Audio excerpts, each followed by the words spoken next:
Okay folks, this is the Xi8088 machine from Sergey Kiselev, and I've been doing some troubleshooting, and I've had some help from my friends over in the Toads Discord, particularly PC4AD Anton has been helping me out with this, and there's a couple of interesting lessons learned. So this thing here, if you can see right here on the board, there is a postcode display. So what I'm going to do is I'm going to turn the power supply on, I'm going to hit the power button, and the speaker goes off, and then it stops at 8. And what I did not know is that when it stops at 8, that's because it hasn't passed the test after it. 8 has passed, it's displaying we have passed on 8. Whatever 9 and 10 was has failed. It went to 11, now it's doing the memory count on the screen over there, and it's trying to boot from the XT IDE card. And it just sits there. And there's no love on the keyboard, nothing's going on there. I don't know what it is. And we tried troubleshooting down the keyboard route, and the keyboard obviously wasn't broken. We plugged this keyboard into another machine, we tried different keyboard controllers, we tried doing some breadboard type stuff. That didn't work out. The next thing that I did after that, let's turn this off and undo this. And there goes my keyboard cable. The next thing that we did after that was take all of those 74 series logic chips off of the board, and there's quite a lot of them, and I did a test on those to make sure that they were all working fine. They all came back just fine. We also took a look at all of the solder joints on the back of the board, and they were all good. I went over a couple of them just to be extra safe. We may have found one missing pin or something along those lines. And finally I got fed up with all of that, and the only thing that was left inside of the IC tester, which is a TL866 Pro. You guys have probably seen one of those before. There'll be a link in the description down below for that, and some more videos coming out about that. It had a test for the 8259 chip, and the 8259 is the interrupt controller, and it came back showing that they were bad. So I looked around my stash. I don't have any 8259s anywhere. I've got a couple of other machines that have 8259s on them, and they weren't the same type. And then I got out this board, and we have a video on the channel linked up above about working with this board and how much fun this board was. But there, you see that there's a missing 8259. And that, my friends, is because I took it out of the board. So we're going to put that chip into this board here.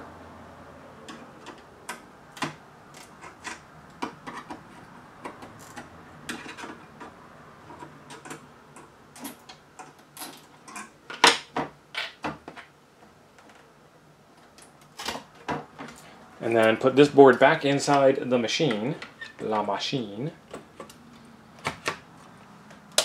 Turn it on, turn it on.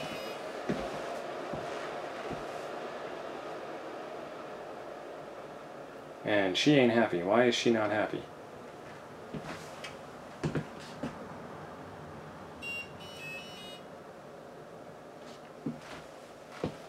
Yeah, that's new. Oh, because the keyboard's not plugged in.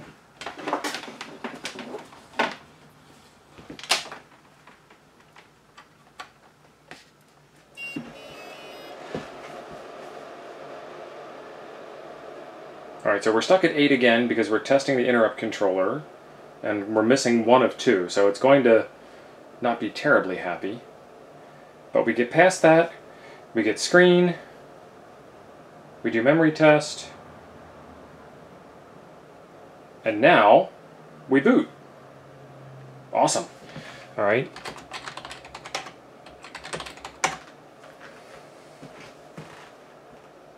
Let's run check it. Check it is running. Let's test system board.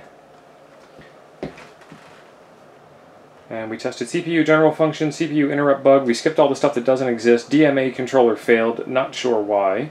And interrupt controllers are testing. And they passed, which is interesting. So what I did was I went out and I ordered some new interrupt controllers.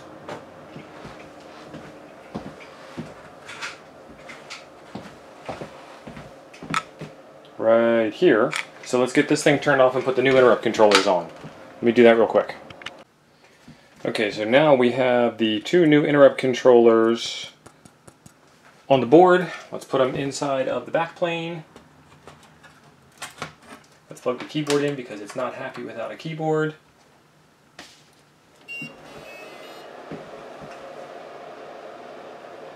And it's still pausing at the interrupt controller line.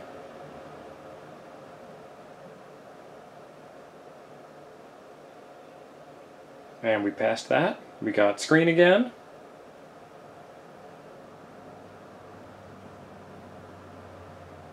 And we're booting. All right, let's go into check it, check it, check it, check it.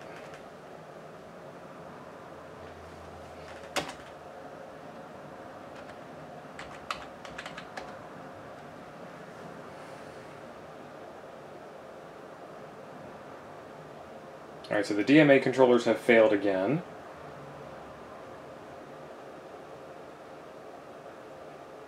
And the interrupt controllers have passed. Okay. So there's a little report there.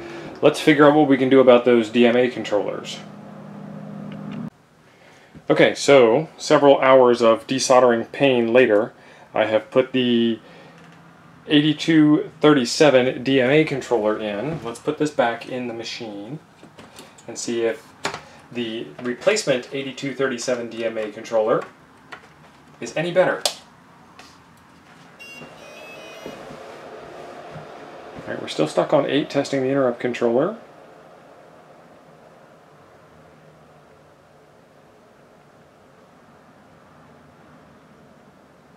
And we zoom right past that. We've got display again.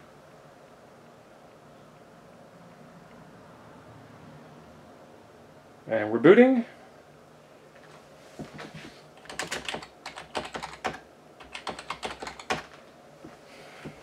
Let's see what Check It says about DMA controllers.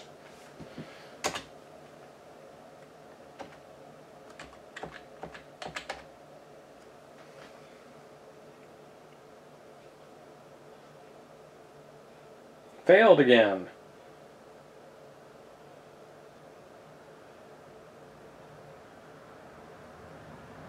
Alright, we've got a failed DMA controller again. Let's see if the report gives us anything useful.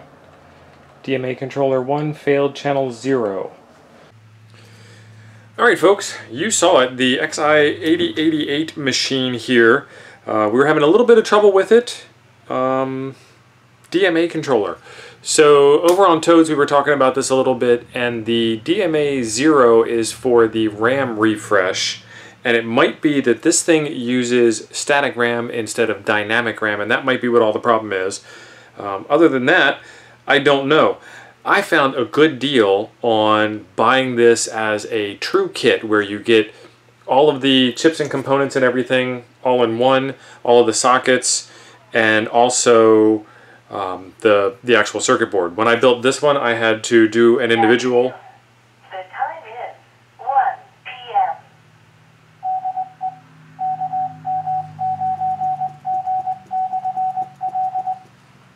The beauty of being a ham radio operator. When I built mine originally, this one here, I had to order the circuit board from one place, and then I had to go order a bunch of stuff from other places and then put it all together. And I'm not saying that either one is right or wrong, it's just an is. And at the end of the day, mine's not working properly, and I'm not 100% sure why. So if you have any suggestions as to why DMA 0 is coming up with some issues, let me know in the comments down below, or check the description for a link to Toad's Discord. Join me over there in the Retro Computer Forum, and we will talk about it there. Thanks for being awesome. We'll see you in the next one.